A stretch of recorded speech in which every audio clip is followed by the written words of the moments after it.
Alright, this is the BTD 4 tier list. I'm gonna save the items for last. So we got the S tier, the A tier, the B tier, the C tier, the D tier. You know what these are. So anyway, we're going to start off in order of when you unlock them, I think. Or like, where they are on the tab order. So let me just organize that real quick. So I don't completely remember the order, so we're just gonna say that this is about right. So I guess to start off, we get the Dart Monkey, and it's a B tier. It's good at the very beginning when you're saving up money to buy a farm so that you can sell him and replace him with a Boomerang Monkey or something. But until then, he's just not that good. And, well, the Spiker Pult and I believe Triple Shot upgrades are not good at all. So yeah. Next is the Tack Shooter, and I'm gonna put the Dart Monkey in C tier now, because the Spike Factory is just okay. He's probably the most just okay tower in the whole game.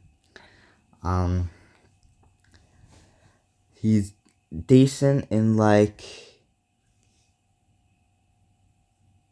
in 180-degree turns. Like on the first map in the game, he's good when you put it down there. But other than that, he's just not that great. Next we have the Bomb Shooter, and I'm honestly debating S tier. I'm gonna put him in the S tier. Judging based off of everything else that could be put up there, I might move him down. One thing that should be pretty clear, Moab Mauler, the upgrade, completely mandatory for Moabs.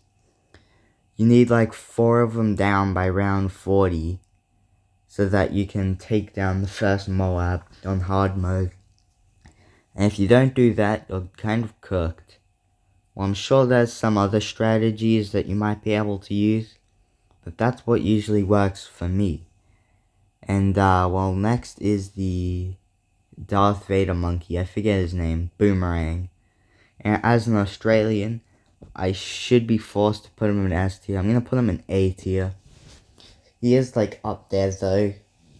He can pierce up to 70 balloons with one hit with his final upgrade.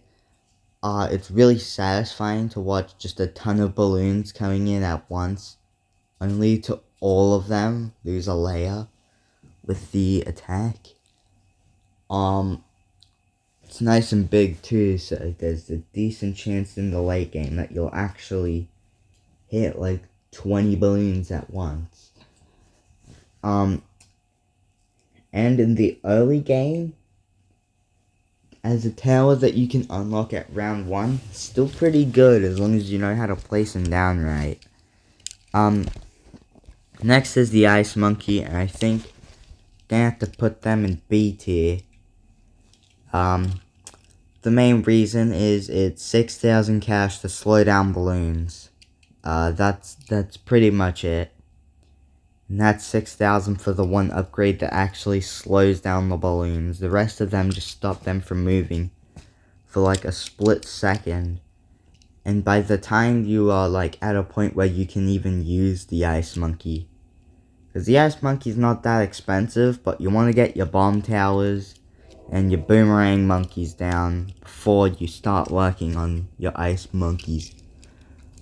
So your Ice Tower, because it's not really a monkey in this game, the Ice Tower is just not going to be useful.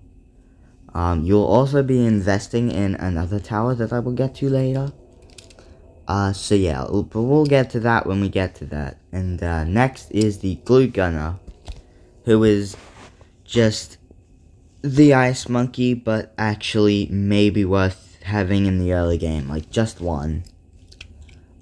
It's a $3,000 upgrade, but considering a technique that's a bit overpowered, it becomes more than worth it. Because it can hit 20 balloons at once. Corrosive glue makes it guaranteed damage. And it slows down balloons as well. Did I mention that? It's really important. So yeah, it doesn't affect the Moabs or the Buffs, unfortunately, but that's okay because he's still alright. And I put him in B tier because you need the third upgrade to make him do damage. And again, it's still $3,000 for 20 PS when the Boomerang Monkey has $1,800 to PS 70. And next we have the Monkey Apprentice, and I'll just plop that guy in A tier. He pretty decent. He might be B tier maybe, I don't know. We'll see what happens. Same thing with the bomb shooter. Or the cannon in this game, I think. I don't actually know. I don't know when the name got changed from cannon to bomb shooter. I think it's somewhere around 5 or 6. Probably 5. Anyway. The Monkey Apprentice is alright. Hold on. Constipation. Okay, I'm back. Does alright. His attack pierces 7 projectiles. He can pop lead balloons with an upgrade. And the tornado pushes enemies far away, making the glue gunner slightly more useless. But he still stays where he is, because there ain't no way he's worse than the tack shooter. But anyway, with the $2,000 upgrade, you can make it so that the enemy is going to be launched back. And with $8,000, you will guarantee your enemy is launched back, especially if you get multiple of them. Pretty good tower, I must say. Next is the Monkey Beacon, and B tier, I guess. Terrible in the early game, terrible. I never once used it, pretty much ever.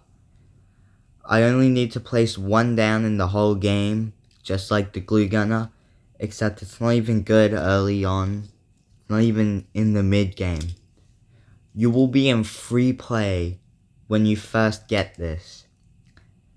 And it's a last ditch effort, it's a last resort. You probably won't even use it for why you would use it until you're like about to die anyway. And by then you're probably dead. So that's a shame. But still, the Super Monkey Storm, it's kind of broken, even with a cooldown. Next is the Mortar Monkey, and yeah, it's better than the Glue Gunner. It's the only tower in the game that can pop 2 layers of a balloon at once. And I only know it because the game tells you that. But yeah, he has an upgrade that lets him do that, as well as blowing up like 3 times a second, which means that it could theoretically take 6 layers off a balloon, although at that point I'm pretty sure it might hit the zebra or the black balloon layer, and then you won't be able to, so rip. Anyway, next is the Monkey Ace, and I am dropping these 2 in C tier. Because the B tier is getting too large, so clearly I'm doing something wrong. But the Monkey Ace, pretty decent. Would be better if... Nah, it's fine. It's an okay mid-game tower that shoots a bunch of darts out. It guarantees full map coverage pretty much. And it has no targeting options, so rip. Anyway, next is the Super Monkey. We have to put him in A tier. Okay? He's only good in the late game, unfortunately, and only with a specific tower if you abuse it for the entire game. And we're getting to it. But with him, you can vaporize every balloon. Next up is the Buccaneer, which, as somebody who likes the Buccaneer in BTD 6 and Bloons Monkey City, it is so sad to say, it's the worst tower in the game here. Unfortunate. He's only actually even usable in like a couple spots because of how specific he has to be placed down. He can only be placed in water. And, for example, the first map in the game, you can only place him at the very end, which is sad. But anyway, we're getting up to the next tower, who is the exact opposite of the Buccaneer, the best tower in the game. You know how I said that the Super Monkey is really good with a specific tower if you abuse it? That's this tower. That's this tower. 2,000 cash per round. If you spend like 15,000 if you include all upgrades and buying it. But still, by the time you spent that 10,000 cash, you've already made it back. And you will make it back in double in like 5 rounds. This thing is broken. Insane. And you can keep spamming them when you get the tier 3 upgrade. You can just get more and more of them until it floods your map.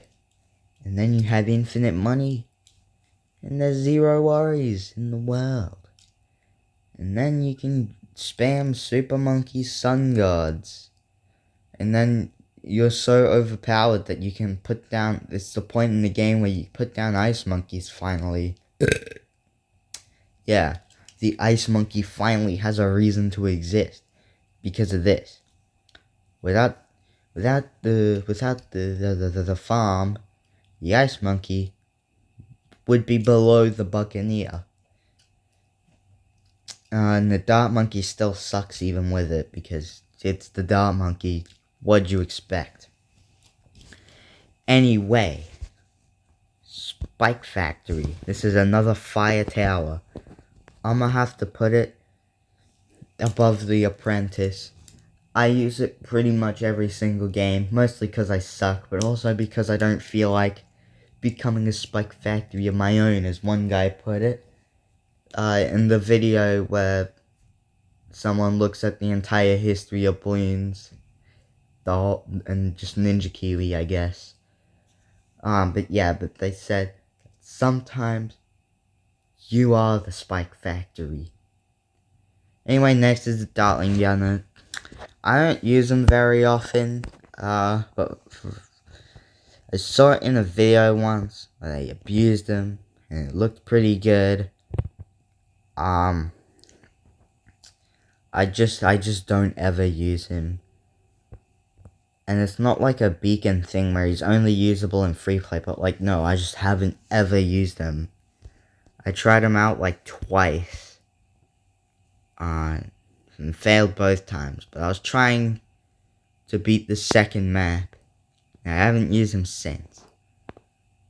So I have to put him in B tier. But I might be wrong about that. Spikes, if you get all of the spikes down, and all the spikes pop a layer of a balloon, you only get a third of the money back. But you end up spamming it a lot, and with farms, and you will be using farms, you'll make that money back.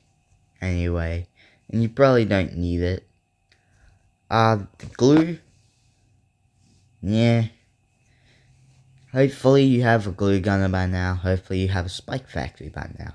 I mostly use spikes when the Spike Factories aren't enough. Which is, honestly, might be enough to drop it down. I don't think so though. But the spikes